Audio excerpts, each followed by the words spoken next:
Hello student, आज मैं discuss करने जा रहा हूँ JEE एडवांस्ड पेपर 1 2020 फिजिकल और इनऑर्गेनिक केमिस्ट्री को पोर्शन को डिस्कस करने जा रहा हूँ। पहले मैंने ऑर्गेनिक केमिस्ट्री पोर्शन डिस्कस कर दिया है। कुछ फिजिकल और इनऑर्गेनिक केमिस्ट्री जो है पहले ऑलरेडी डिस्कस कर चुका हूँ और उससे नेक्स्ट जो क्वेश्चन है वो डिस्कस करने जा रहा हूँ। तो आप देख रहे हो कि जो आपकी स्क्रीन पे जो क्वेश्चन डिस्प्ले हो रहा है वो JEE मेन 2020 का 10th क्वेश्चन है जो कि आपकी स्क्रीन पर डिस्प्ले हो रहा है। Choose the correct statement among the flowing. आपको स्टेटमेंट्स दी गई हैं ABCD, तो आपको करेक्ट स्टेटमेंट जो है चूज़ करनी है। तो जैसे कि आप देख रहे हो कि फर्स्ट स्टेटमेंट जो बोल रही है FeCl, आपको कॉम्प्लेक्स दिया गया है, कोऑर्डिनेशन केमिस्ट्री का ये क्वेश्चन है। FeCl4 कोऑर्डिनेशन की स्फीयर के ऊपर माइनस चार्ज है, हैज़ टेट्राहेड्रल ज्योमेट्री। तो ये हमें फाइंड आउट करना है कि क्या FeCl4 माइनस जो है उसकी जो ज्योमेट्री जो वो टेट्राहेड्रल है या नहीं। तो FeCl4 में हम लोग सबसे पहले आयरन की ऑक्सीडेशन स्टेट निकाल रहे हैं। FeCl4 ये कोऑर्डिनेशन कॉम्प्लेक्स है, उसमें मैं आयरन की ऑक्सीडेशन स्टेट निकाल रहा हूँ। आयरन की ऑक्सीडेशन स्टेट को x मान रहा हूँ, +4 क्लोराइड के ऊपर जो चार्ज होगा -1 और कोऑर्डिनेशन स्क्वायर के ऊपर चार्ज -1 है। तो आप देख सकते हो कि यहाँ पे जो आयरन की जो ऑक्सीडेशन स्टेट आ रही है वो +3 आ रही है। तो आप देख सकते हैं कि इसकी जो इलेक्ट्रॉनिक कन्फिग्रेशन बन जाएगी आयरन की ऑक्सीडेशन स्टेट जो है +3 आ रही है, +3। तो आप देख सकते हैं कि आयरन से 3 इलेक्ट्रॉन का लॉस हो रहा है। तो हम देख सकते हैं आर्गन, आपको पता है आयरन की इलेक्ट्रॉनिक कन्फिग्रेशन होती है 4s2 3d6। तो 2 इलेक्ट्रॉन जो है 4s से लूज हो रही है और एक 3d से, तो ये बन जाएगा 3d5। तो स्टूडेंट हम लोगों ने पता लगाना है कि इसकी टेट्राहेड्रल ज्योमेट्री है या नहीं, ये हम लोगों को फाइंड आउट करने के लिए बोला गया है।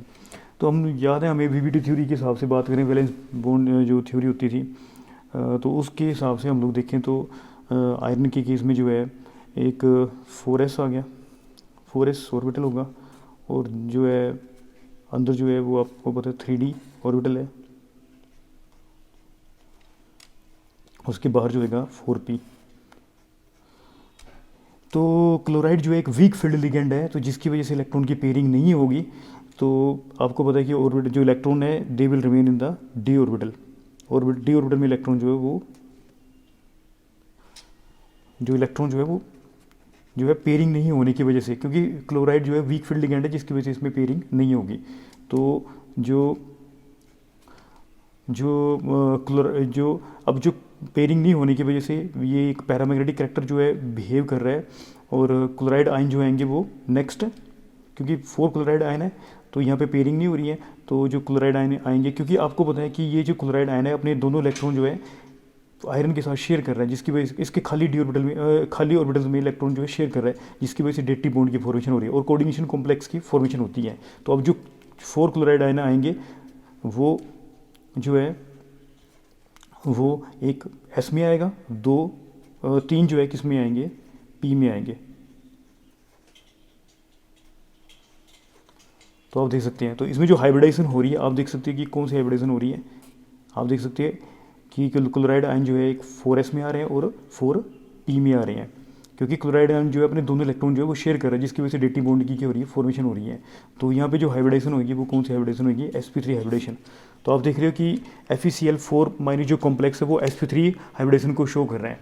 sp3 हाइब्रिडेशन होने की वजह से इस जो कोऑर्डिनेशन जो कॉम्प्लेक्स है उसकी जो शेप होगी वो टेट्राहेड्रल ज्योमेट्री होगी, और इसमें 5 जो है अनपेयर्ड इलेक्ट्रॉन होंगे और उसकी पैरामैग्नेटिक नेचर को कैरेक्टर को क्या कर रहा है, शो कर रहा है। तो हम लोग देख रहे हैं कि फर्स्ट स्टेटमेंट जो बोल रहा है कि ये 10th question FeCl4 coordination sphere के ऊपर नेगेटिव चार्ज आ रहा है, हैज़ टेट्राहेड्रल ज्योमेट्री। तो डेफिनेटली अब मैंने अभी आपके सामने जो है प्रूव कर दिया कि इसकी जो हाइब्रिडेशन जो है वो sp3 है, तो इसलिए इसकी जो शेप होगी वो कौन सी होगी, टेट्राहेड्रल होगी। तो फर्स्ट जो स्टेटमेंट जो है दैट इज़ करेक्ट स्टेटमेंट है।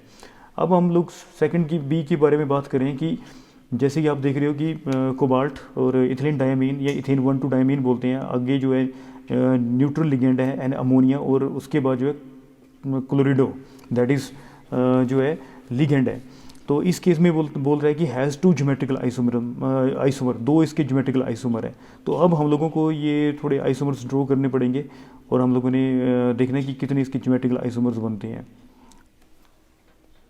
तो हम ट्राई करते हैं यहाँ पे कितने आइसोमर्स पॉसिबल हो पाएंगे। तो जैसे कि B वाला केस आप देख रहे हैं, ये क्वेश्चन जो है, तो इसमें एक तो इस टाइप से हम लोग ट्रांस की फॉर्म में ले रहे हैं, CO जो NH3 है उसको NH3 को ट्रांस की पोजीशन में रखते हैं। ये आ गया ethylene diamine, that is EN, ethane 1,2 diamine भी बोलते हैं इसको। हम लोग ये क्या कर रहे हैं, इसमें अमोनिया को ट्रांस पोजीशन में रख रहे हैं, NH3 ट्रांस पोजीशन में रख दिया, और यहाँ पे 2 क्लोराइड आ गए। एक तो ये आइसोमर जो पॉसिबल होगा, आप देख सकते हैं कि ये आइसोमर पॉसिबल होगा। दूसरे में हम लोग देख रहे हैं, ट्राई करें तो अभी मैंने NH3 को रखा था ट्रांस पोजीशन पे, अब मैं क्लोराइड आयन को ट्रांस पोजीशन में रखूँगा। ये आ गया इथेन 1,2 डायमीन। अब जो है हम लोग क्लोराइड को ट्रांस पोजीशन में रख देंगे, और यहाँ पे NH3 और यहाँ पे भी NH3 आ गया। एक ये आइसोमर पॉसिबल है। आप देख सकते हैं कि NH3 और अभी मैंने जो है NH3 को दो NH3 को विद रिस्पेक्ट टू ट्रांस रखा, और दूसरा 2 क्लोराइड को ट्रांस रखा, दूसरा ये आइसोमर आ गया। और तीसरा केस जो है पॉसिबिलिटी ये हो सकती है कि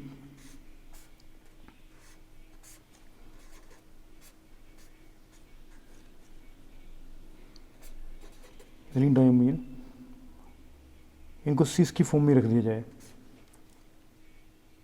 ये क्लोराइड, और यहाँ पे यहाँ पे आ गया क्लोराइड, या जो मर्जी कर लें आप लोग। यहाँ पे NH3,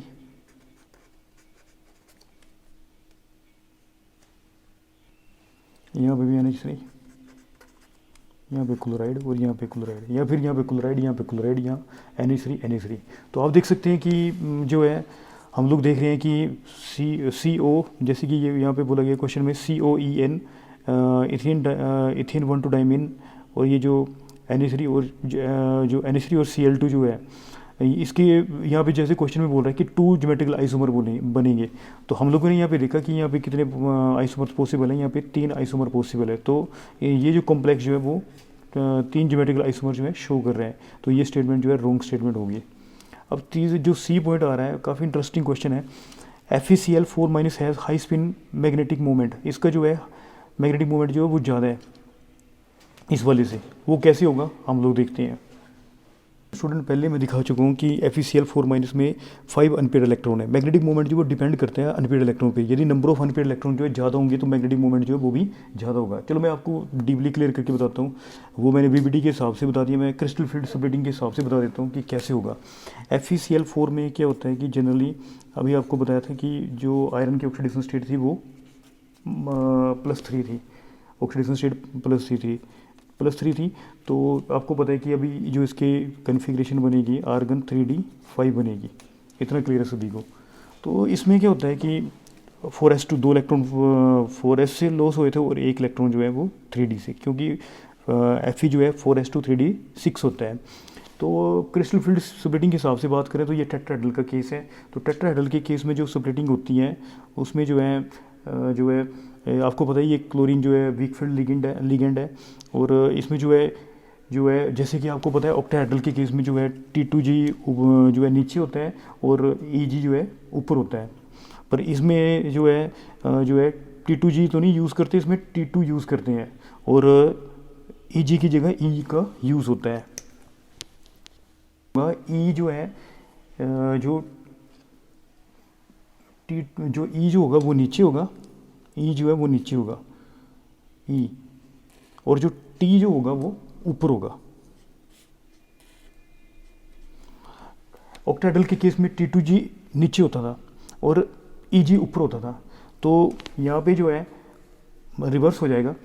T2 जो है ऊपर आएगा, T2 ऊपर आएगा और E जो है नीचे आएगा। पर आपने ये नहीं लगाना है कि टेट्राहेड्रल के केस में G नहीं लगा सकते आप लोग। ऑक्टाहेड्रल के केस में जो है T2G होता है और EG होते हैं। T2G जो है वो लोअर एनर्जी होती है और EG की जो एनर्जी है वो हायर होती है। पर टेट्राहेड्रल के केस में जो है T2 की एनर्जी ज़्यादा होती है और E की एनर्जी कम होती है, और बीच में बैरी सेंटर होते हैं, पता होना चाहिए कि बैरी सेंटर बोलते हैं जिसको हम लोग। और यहाँ पे जो एनर्जी का डिफरेंस होता है यहाँ पे ऊपर जो 0.4 होगा, 0.4, this is delta O means crystal field stabilisation energy. और यहाँ पे जो है 0.4 डेल्टा T मीन्स जो स्प्लिटिंग का जो केस है वो टेट्राहेड्रल के लिए है। और यहाँ पे जो है 0.6 और टी आ गया। ऑक्टाहेड्रल के केस में ओ लिखते थे, क्रिस्टल जो डेल्टा के साथ ओ लगाते थे और यहाँ पे टी लगेगा। तो हम लोग देख रहे हैं यहाँ पे जो है कितने जो है D5 है, वीक फील्ड लिगेंड है इसमें। तो आपको पता है कि जो इलेक्ट्रॉन जो है स्प्लिटिंग कम होती है, इलेक्ट्रॉन जो है स्प्लिटिंग कम है और स्प्लिटिंग कम है पेयरिंग एनर्जी से।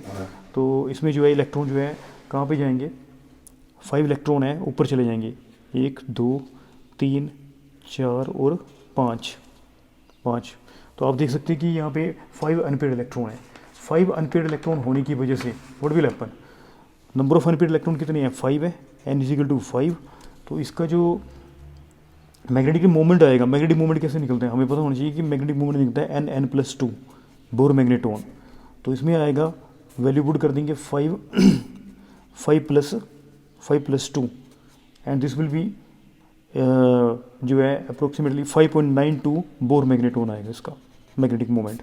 तो आप देख सकते हैं कि FeCl4 माइनस का जो मैग्नेटिक मोमेंट है वो 5.92 के बोर मैग्नेटॉन आ रहा है। और यदि मैं बात करूं इस कॉम्प्लेक्स के बारे में जो अभी आपकी स्क्रीन में दिख रही हो आप, COEN NH3 का होल ट्वाइस Cl2+। मैं इसमें कोबाल्ट की ऑक्सीडेशन स्टेट निकाल रहा हूँ। तो कोबाल्ट के बारे में बात करूँ तो इसकी X1 ये न्यूट्रल लिगेंड है और ये भी न्यूट्रल लिगेंड है, और 2 क्लोराइड के ऊपर चार्ज -1 और टोटल चार्ज जो कॉम्प्लेक्स पे आ रहा है वो +1 आ रहा है। तो आप देख सकते हैं कि x - 2 = +1, this will be equal to x + 3। तो कोबाल्ट की ऑक्सीडेशन स्टेट +3 आ रही है। यदि स्पेक्ट्रोकेमिकल सीरीज़ के हिसाब से यदि मैं बात करूं तो जो CO और साइनाइड वगैरह जो नाइट्रो ग्रुप जो होते हैं वो स्ट्रॉन्ग फील्ड लिगेंड होते हैं। पर चलो ये जो EN है, इथेन 1,2 डाइमीन जो है बड़ा स्ट्रॉन्ग तो नहीं पर कुछ हद तक स्ट्रॉन्ग तो लिगेंड है ही है। और अमोनिया भी उसी कैटेगरी में आ जाता है स्ट्रॉन्ग फील्ड लिगेंड में। तो CO CN- और NO2- के कंपेरेटिवली ये इतने स्ट्रॉन्ग लिगेंड तो नहीं है, पर फिर भी वाटर हो गया, वाटर से ज़्यादा जो है स्ट्रॉन्ग फील्ड लिगेंड है। यदि हम लोग बात करें हैलाइड से भी ये काफ़ी पावरफुल लिगेंड्स हैं। तो ये एक जो है मतलब हम लोग कह सकते हैं कि ये स्ट्रॉन्ग फील्ड लिगेंड में ही आएगा। इथेन 1,2 डाइमीन और अमोनिया जो है बिहेव कर सकते हैं ये स्ट्रॉन्ग फील्ड लिगेंड। तो इस केस में जो स्प्लिटिंग होगी, जो क्रिस्टल फील्ड स्प्लिटिंग होगी वो ज़्यादा होगी। तो जैसे कि आप देख सकते हैं कि ये जो है ऑक्टाहेड्रल का केस है। तो कोबाल्ट की यदि मैं बात करूं, कोबाल्ट 3+ की, तो ये बन जाएगा, आपको पता है आर्गन 4s2 3d7 होते हैं, तो 3 इलेक्ट्रॉन का लॉस हो रहा है इसमें, तो दैट विल बिकम ये बन जाएगा 3d6 बन जाएगा। तो इस केस में जो स्प्लिटिंग जो है वो ज़्यादा हो रही है, तो जो T2G और EG का जो गैप है, अब देख लो मैं आप T2G यूज़ कर रहा हूँ। T2G इसलिए यूज़ कर रहा हूँ क्योंकि ये जो कॉम्प्लेक्स है वो कौन सा है, ऑक्टाहेड्रल कॉम्प्लेक्स है, इसलिए मैं जो है यूज़ कर रहा हूँ T2G मीन्स ट्रिपली डीजेनरेट ऑर्बिटल, मतलब 3 ऑर्बिटल जिनकी एनर्जी सेम है, जैसे DXY, DYZ एंड DXZ, इनकी एनर्जी जो है सेम है। और अब जो है स्ट्रॉन्ग फील्ड लिगेंड की वजह से इसमें जो गैप होगा T2G और EG मीन्स डबली डीजेनरेट ऑर्बिटल, ये आता है DX² - Y² एंड DZ², ये 2 ऑर्बिटल्स आते हैं इसमें। तो इसमें जो गैप है वो काफ़ी ज़्यादा है, क्रिस्टल फील्ड स्प्लिटिंग जो होगी वो ज़्यादा होगी। और तो क्रिस्टल फील्ड स्प्लिटिंग ज़्यादा होने की वजह से जो इलेक्ट्रॉन है, आपको पता है 3d6 है, यहाँ पे 3d6 आप देख रहे हो कि 3d6 है, तो इलेक्ट्रॉन जो है ऊपर नहीं जा पाएंगे, तो नीचे ही इलेक्ट्रॉन की पेयरिंग हो जाएगी, नीचे इलेक्ट्रॉन जो है पेयर्ड अप हो जाएंगे। तो आप देख सकते हैं कि यहाँ पे जो है इलेक्ट्रॉन की पेयरिंग हो रही है, यहाँ पे पेयर्ड अप हो रहे हैं, क्रिस्टल फील्ड स्प्लिटिंग जो स्प्लिटिंग है वो ज़्यादा है और इलेक्ट्रॉन नीचे ही पेयर्ड अप हो रहे हैं। तो इसमें जो अनपेयर्ड इलेक्ट्रॉन जो है हम लोग बोल सकते हैं कि यहाँ पे 0 है। तो इसका जो मैग्नेटिक मोमेंट आएगा वो क्या आएगा, मैग्नेटिक जो मोमेंट होगा, स्पिन ओनली मैग्नेटिक मोमेंट जो होगा दैट विल बी 0 होगा। क्यों, आपको पता ही है, मैंने अभी बताया था आपको, मैग्नेटिक मोमेंट का जो फॉर्मूला होता है √n+2। तो नंबर ऑफ अनपेयर्ड इलेक्ट्रॉन 0 है, so that is the reason इसका जो बोहर मैग्नेटॉन होगा वो 0 होगा। तो आप देख सकते हैं कि क्वेश्चन में पूछा गया था बच्चों कि FeCl4- has higher spin magnetic moment than COEN NH3 का होल ट्वाइस Cl2 और कोऑर्डिनेशन स्फीयर के ऊपर प्लस चार्ज। तो आप देख सकते हैं कि FeCl4 में नंबर ऑफ अनपेयर्ड इलेक्ट्रॉन 5 थे, जिसकी वजह से, और इसमें जो नंबर ऑफ अनपेयर्ड इलेक्ट्रॉन जो है वो 0 है, तो जिसकी वजह से इसका मैग्नेटिक मोमेंट जो है, स्पिन जो मैग्नेटिक मोमेंट होगा वो FeCl4 का ज़्यादा होगा और इस कॉम्प्लेक्स का कम होगा। तो सी जो है वो करेक्ट ऑप्शन है। तो अब हम लोग बात करें जैसे कि कोबाल्ट आयन जो है, यहाँ पे जो डी चॉइस के बारे में बोला गया है, COEN NH3 का होल ट्वाइस Cl2 और कोऑर्डिनेट स्फीयर के ऊपर plus charge has sp3d2 hybridisation. इस कॉम्प्लेक्स में आप देख रहे थे कि स्ट्रॉन्ग फील्ड लिगेंड वाला इफेक्ट था, तो जिसकी वजह से इलेक्ट्रॉन की पेयरिंग हो रही थी। तो जो आप देख रहे हो कि यहाँ पे जो डी जो है वो आउटर डी ऑर्बिटल यूज़ हो रहा है, और आपको पता है कि स्ट्रॉन्ग फील्ड लिगेंड जब स्ट्रॉन्ग फील्ड लिगेंड जो है, स्ट्रॉन्ग फील्ड लिगेंड होती है तो इनर डी ऑर्बिटल यूज़ होता है, इनर डी ऑर्बिटल यूज़ होता है। तो जिसकी वजह से आपने देखा था कि इसमें इलेक्ट्रॉन के सारे जो इलेक्ट्रॉन जो थे वो they get paired up, inner D orbital use हो रहा था। तो इस केस में जो हाइब्रिडाइजेशन होगी, इस केस में जो हाइब्रिडाइजेशन है वो कौन सी है, इस कॉम्प्लेक्स में कौन सी हाइब्रिडाइजेशन होगी, sp3d2 नहीं होगी। इस केस में जो हाइब्रिडाइजेशन होगी इनर डी ऑर्बिटल जो है वो यूज़ होगा। इस केस में जो हाइब्रिडाइजेशन होगी वो d2sp3 होगी, d2sp3, और d2sp3 होगी, और जो शेप होगी वो ऑक्टाहेड्रल होगी। तो आप देख रहे हो कि यहाँ पे जो है वो आउटर डी ऑर्बिटल यूज़ किया गया है। तो आपको पता ही है कि स्ट्रॉन्ग फील्ड लिगेंड की प्रेजेंस में जो है इनर डी ऑर्बिटल यूज़ होता है, और ये जब इनर डी ऑर्बिटल यूज़ होता है तो हाइपर लिगेटेड कॉम्प्लेक्स फॉर्म होता है, और जो मेटल एटम आयन जो होते हैं उसमें इलेक्ट्रॉन पेयर अप हो जाते हैं, या तो कॉम्प्लेक्स जो है डायमैग्नेटिक होता है, और या उसमें नंबर ऑफ अनपेयर्ड इलेक्ट्रॉन जो होते हैं वो लेस होते हैं।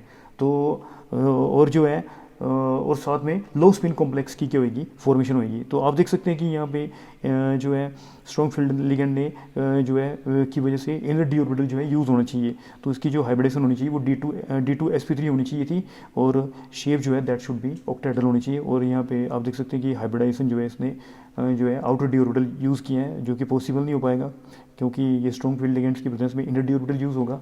तो आप देख सकते हैं कि जो डी ऑप्शन जो है वो भी इनकरेक्ट है। तो आप देख सकते हैं कि इस क्वेश्चन में 10th क्वेश्चन में जो करेक्ट ऑप्शंस हैं वो ए और सी होंगी। ये एक तो टेट्राहेड्रल ज्योमेट्री होगी, और FeCl4 जो है हाई स्पिन कॉम्प्लेक्स की फॉर्मेशन करेगा due to weak field ligand. तो काफ़ी अच्छा क्वेश्चन था। हेलो स्टूडेंट, नेक्स्ट क्वेश्चन हम लोग डिस्कस करने जा रहे हैं। With respect to hypochlorite, chlorate and perchlorate ions choose the correct statement. Hypochlorite ion कौन सा होता है? हाइपोक्लोराइट आयन जो होता है वो होता है ClO-, this is called hypochlorite ion, this is called hypochlorite ion.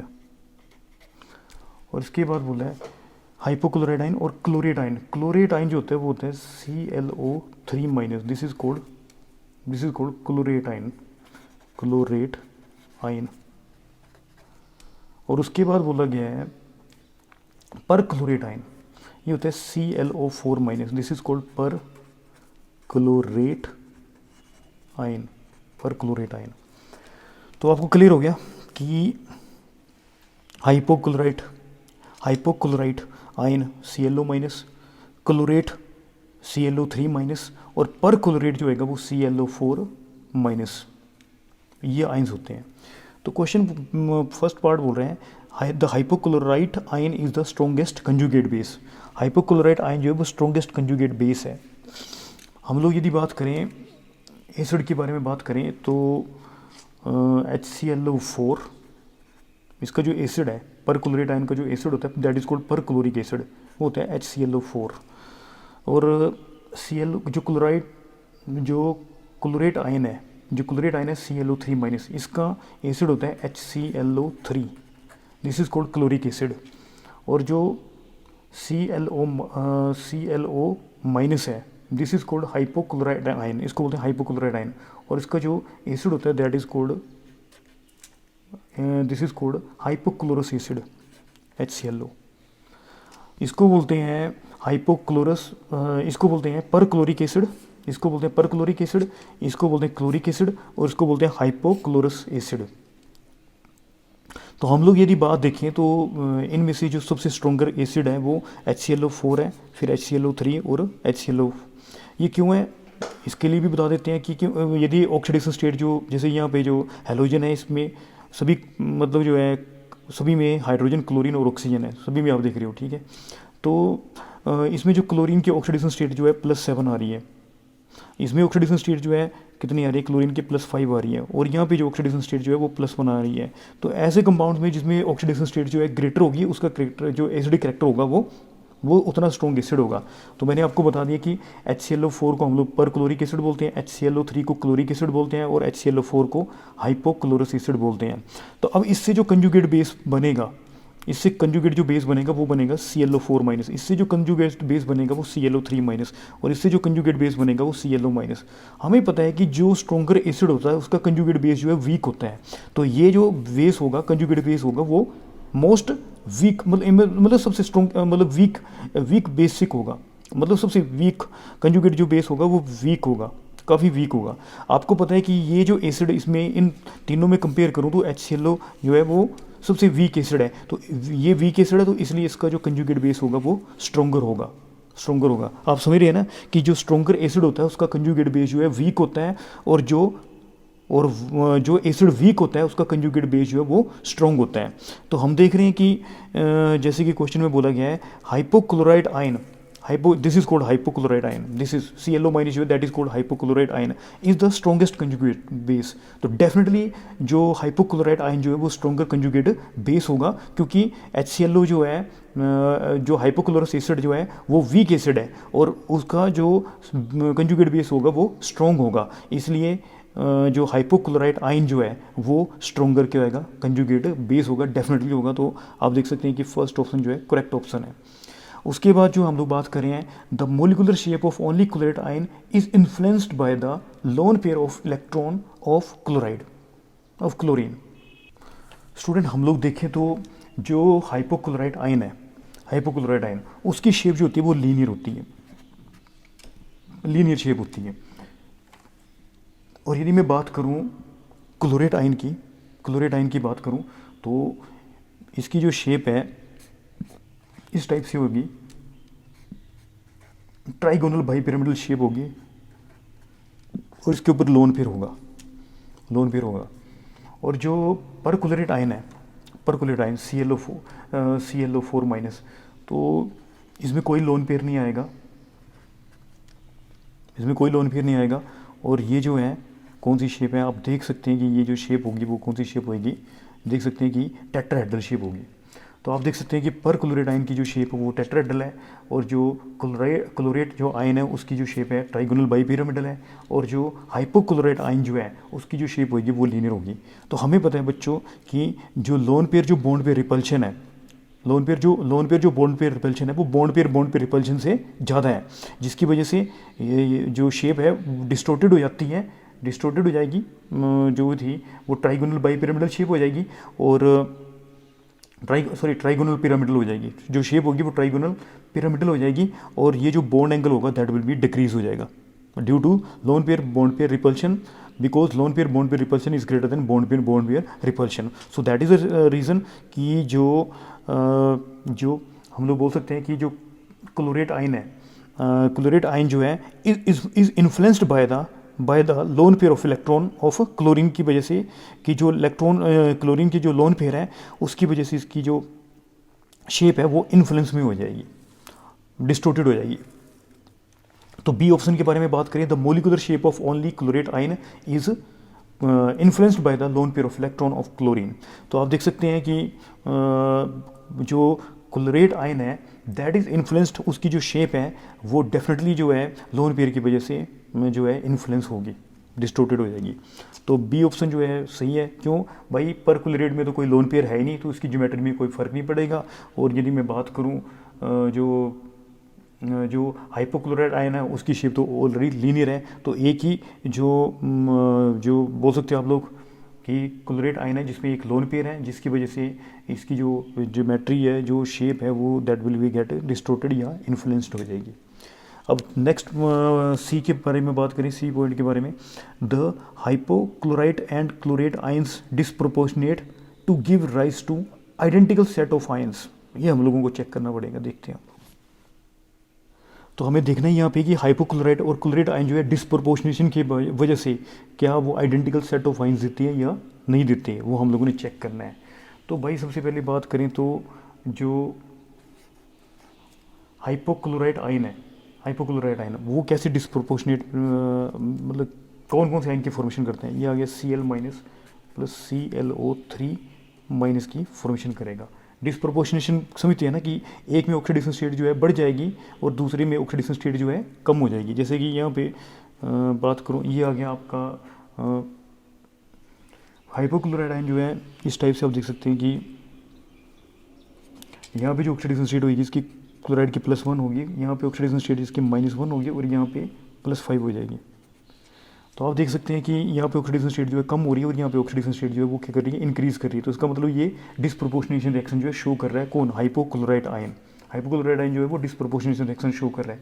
इसी तरह से क्लोराइड आयन जो है ClO3 माइनस जो है वो भी डिस्प्रोपोर्शनेशन रिएक्शन शो करेगा ClO4 minus plus Cl minus, मतलब बैलेंस कर दिया।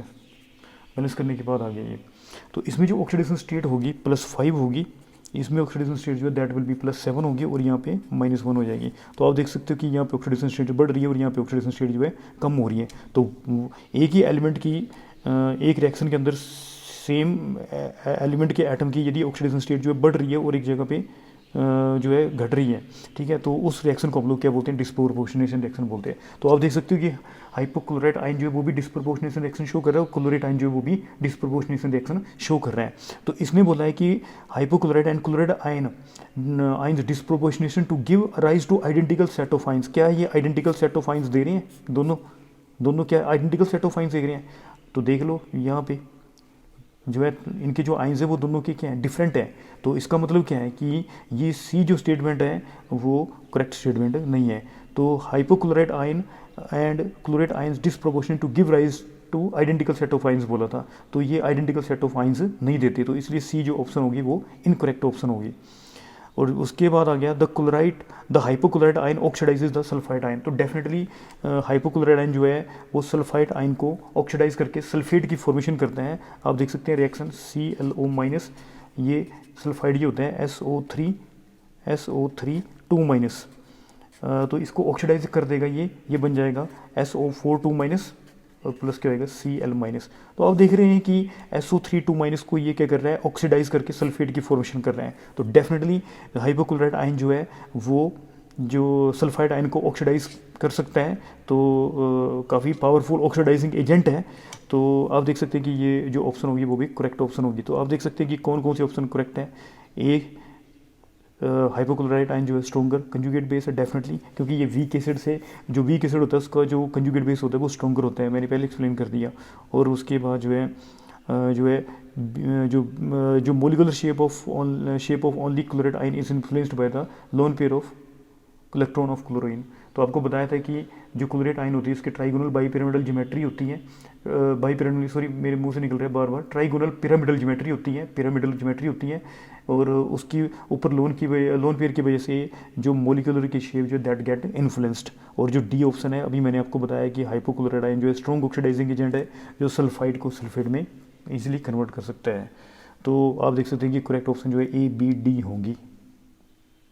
स्टूडेंट नेक्स्ट क्वेश्चन जो डिस्कस करने जा रहे हैं वो सॉलिड स्टेट से आया हुआ है। The cubic unit cell structure of a compound containing cation M and anion X is shown below. When compared to the anion, cation has smaller ionic radius. तो सभी को पता है कि कैटाइन का जो साइज़ होता है वो कैटाइन का साइज जो है वो एनाइन के साइज से स्मॉलर होता है। चूज़ द करेक्ट स्टेटमेंट, आपने करेक्ट स्टेटमेंट जो है वो चूज़ करनी है। तो आप देख रहे हो डायग्राम, आप देख रहे हो यहाँ पे डिस्प्ले हो रही है, एम जो है और एम और एक्स है, एक आयनिक कंपाउंड आप देख रहे हो कि इसमें जो आप देख सकते हैं कि एम जो है that is present at the, कहाँ पे प्रेजेंट है, फेस में प्रेजेंट है। और ये जो एक्स जो that is present at the edges, X जो है एजिस पे है, और जो एम जो है वो कहाँ पे है, क्यूब के फेस पे। आप देख सकते हो ये फेस है, ये फेस देख सकते हैं ना, ये फेस हो गया, ये फेस हो गया, ये फेस एक आपकी तरफ आ रहा है, मतलब एक आपकी तरफ आ रहा है और एक उसके बैक साइड जा रहा है। तो 6 फेस हो गए, 1 2 3 4 5 और 6 फेस होते हैं। पर यहाँ पे हम देख रहे हैं कि कितने एटम्स के बारे में बात हो रही है कि एम एटम्स के बारे में बताया गया है कि एम एटम्स कहाँ पे हैं। एम एटम्स जो है आप देख सकते हो कि फेस के सेंटर में है। तो कितने एटम्स है फेस के सेंटर में आप देख सकते हैं कि 2 एटम आपको दिखाई दे रहे हैं जो कि फेस के सेंटर में है। तो हम लोग देख रहे हैं कि नंबर ऑफ एम एटम्स कितने होंगे in this cubic unit cell. Number of M atoms in this cubic unit cell कितने होंगे। जो फेस होता है उसमें जो फेस में जो एटम का जो कंट्रीब्यूशन होता है वो हाफ होता है, क्योंकि हाफ जो है दूसरे यूनिट सेल में जा रहा है और हाफ इस यूनिट सेल में आ रहा है। तो इसका जो कंट्रीब्यूशन जो है इस यूनिट सेल के लिए वो हाफ है। तो आप देख सकते हैं कि इसके में जो कंट्रीब्यूशन होगा वो हाफ होगा, हाफ। और आप देख सकते हो कि number of atoms in the face जो है, फेस में 2 एटम है, एक और ये 2। तो यहाँ पे 2 एटम्स जो है that is on the face, और फेस पे जो कंट्रीब्यूशन है वो एटम का हाफ होता है। तो नंबर ऑफ एटम जो है this will be equal to 1। Number of M atom जो है this will be equal to कितना आएगा, 1 आएगा। इसी तरह से मैं यदि बात करूँ एक्स एटम के बारे में, तो नंबर ऑफ, यदि मैंने निकालना है number of atom of x कितने आएंगे आप बताओ। एजेस, ये आप देख सकते हो कि ये एजेस है, ये एज है। आप देख सकते हो कि 12 एजेस देख सकते हो आप, 1 2 3 4 5 6 7 8 9 10 11 12 है ना। आप देख सकते हो कि ये एजेस होते हैं, ये आमने सामने के जो एक दूसरे के दिख रहा होगा आपको, क्लियर होगा। तो कितने एजेस होते हैं, 12 एजेस होते हैं है ना। और एजेस में एटम, इस क्यूबिक सेल में बात कर रहा हूँ, और एजेस में जो कंट्रीब्यूशन होता है वो 1/4 होता है, 1/4। तो नंबर ऑफ एटम्स कितने यहाँ पे दिए हुए हैं क्यूबिक यूनिट सेल में, नंबर ऑफ एटम कितने, 1 2 3 4 दिए हुए हैं। तो आप देख सकते हैं कि जो एक्स एटम आएंगे वो number of atoms in the cubic unit cell जो है दैट विल बी 1 आएगा।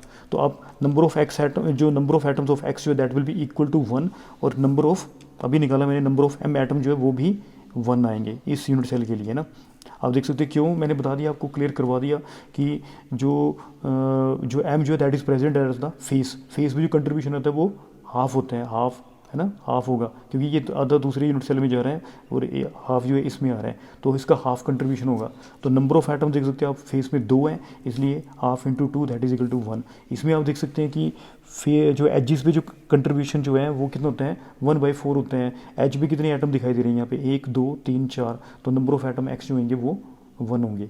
तो इसका मतलब क्या है, एम और एक्स का जो रेशियो है, एम्पिरिकल फार्मूला हमें क्या बताता है, एटम्स का रेशियो बताता है या आइंस का रेशियो बताते हैं। तो आपको पता लग गया होगा कि एम और एक्स का जो रेशियो होगा वो 1:1 होगा। तो इसलिए जो एम्पिरिकल फार्मूला ऑफ कंपाउंड जो आएगा वो क्या होगा, mx होगा। तो फर्स्ट स्टेटमेंट जो है करेक्ट स्टेटमेंट है, आप देख सकते हो।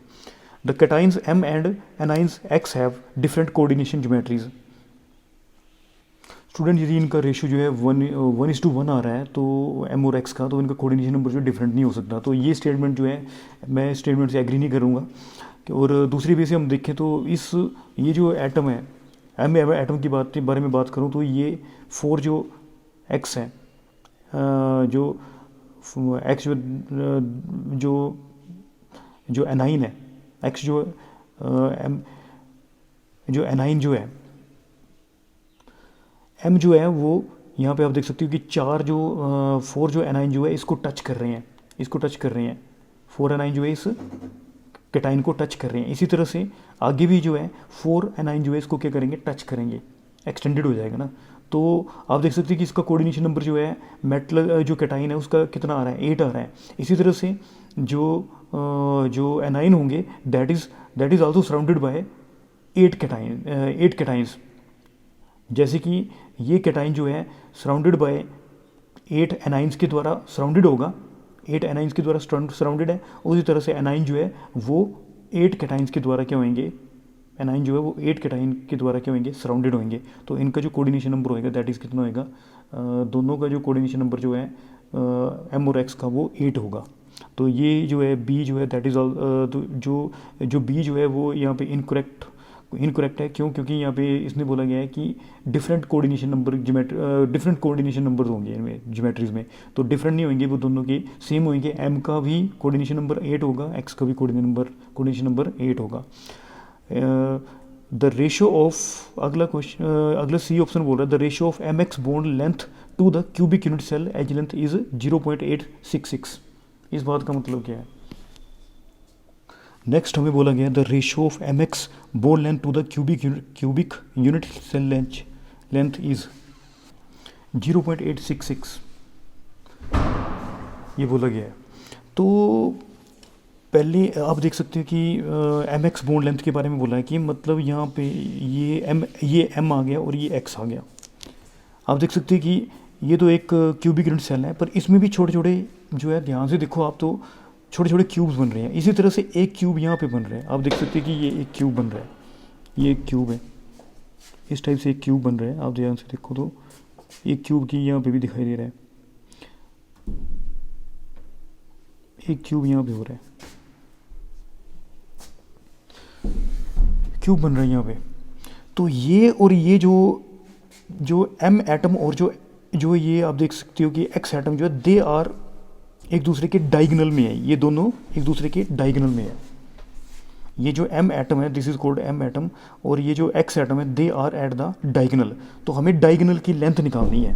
पहले तो हमने डायगोनल की लेंथ निकालनी है, और डायगोनल की जो लेंथ होती है दैट इज़ √3a होती है। लेंथ ऑफ डायगोनल जो है दैट इज़, डायगोनल की जो लेंथ होती है दैट इज़ √3a। मैं आपको समझा रहा हूँ कि ये जो है, ये जो दोनों है, जो एटम है, जो एक केटाइन और जो एनाइन है, ये दोनों जो है एक दूसरे के डायगोनल में है। ये डायगोनल में, मतलब डायगोनल में दो एटम आ रहे हैं ये वाले। तो हमें डायगोनल की लेंथ निकालनी है। तो डायगोनल की जो लेंथ निकलेगी वो कैसे निकलेगी, ये हम लोगों ने जो BCC अरेंजमेंट है उसमें पढ़ा हुआ है कि डायगोनल की लेंथ कैसे निकालते हैं। जैसे हम लोग देख सकते हैं कि यहाँ पे जो दो एटम है A और D जो है दैट इज़ एट द एक डायगोनल में प्रेजेंट है ये। तो A और D का जो है, हमने डायगोनल की लेंथ हम लोग कैसे निकालते हैं, डायगोनल की लेंथ कैसे निकालेंगे। तो BCC अरेंजमेंट में आप देख सकते हैं कि जो ट्राइंगल आ गई ABC, हम लोग ले रहे हैं पहले ट्राइंगल ABC। आपको पता है AC² = AB² प्लस BC²। आपको पता है कि ये AB जो है that is called edge length, this is also called edge length. तो ये A² प्लस A² हो गया। तो AC जो है दैट इज़ √2a आ रहा है, √2a आ रहा है। आप देख सकते हैं कि इसी तरह से हमने ट्राइंगल ले ली ADC ले ली मैंने, ये वाली ट्राइंगल ले ली मैंने ADC। तो जो AD जो है, AD² जो है this will be equal to AC² plus CD² जो that is called edge length A²।